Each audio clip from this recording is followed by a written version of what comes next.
Qu'est-ce qu'une DApp? Une DApp, pour Decentralized Application, est une application décentralisée qui ne dépend pas d'un point central.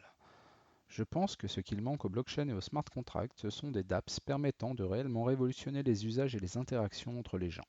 Vous allez voir de quoi je veux parler dans cette vidéo. Que sont les dApps? Une DApp est donc une application décentralisée qui ne dépend pas d'un point central. YouTube, WhatsApp ou Uber dépendent de leur serveur. Mais des applications décentralisées équivalentes existent déjà.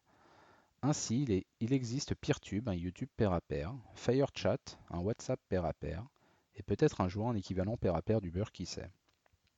Pair à pair signifie que la communication entre utilisateurs se fait en direct, sans passer par des serveurs centralisés.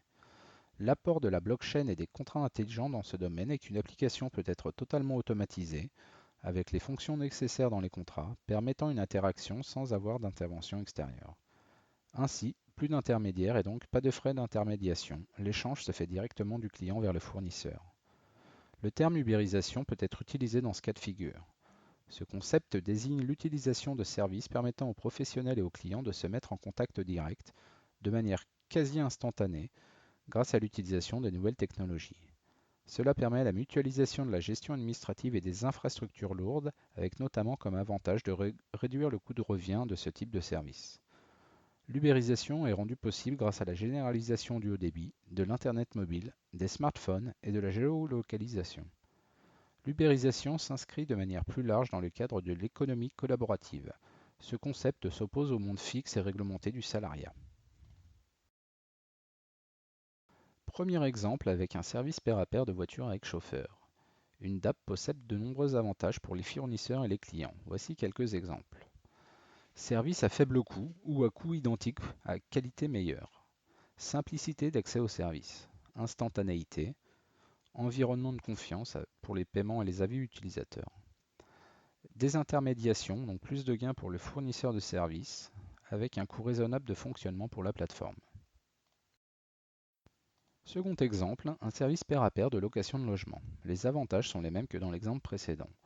Un service à faible coût ou un coût identique pour une qualité meilleure. Simplicité d'accès au service, instantanéité, environnement de confiance. Et enfin, désintermédiation là aussi qui permet plus de gains pour le fournisseur de services. Troisième exemple, un service pair à pair de freelance. Les avantages sont là encore les mêmes. Service à faible coût ou un coût identique pour une qualité meilleure, simplicité d'accès au service, instantanéité et environnement de confiance.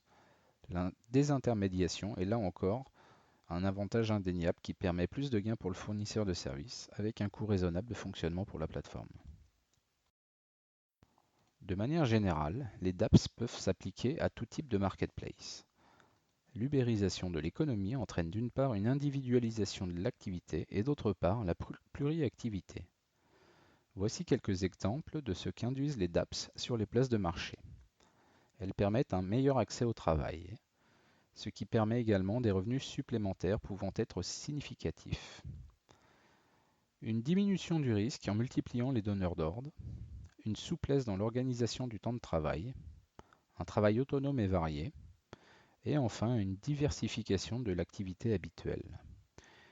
Quelques limites toutefois, le stress, l'effacement de la limite entre vie professionnelle et vie personnelle, des revenus plus précaires que pour les salariés, des difficultés d'accès aux prêts et au logement en l'absence de revenus stables, un risque économique et une moindre opportunité d'accès à la formation. Voici ce dont vous aurez besoin pour créer votre DApp. Tout d'abord un front-end, une application web classique avec les formulaires d'inscription, de demande de service et de paiement. Ensuite un back-end qui fera le lien entre votre front et les contrats.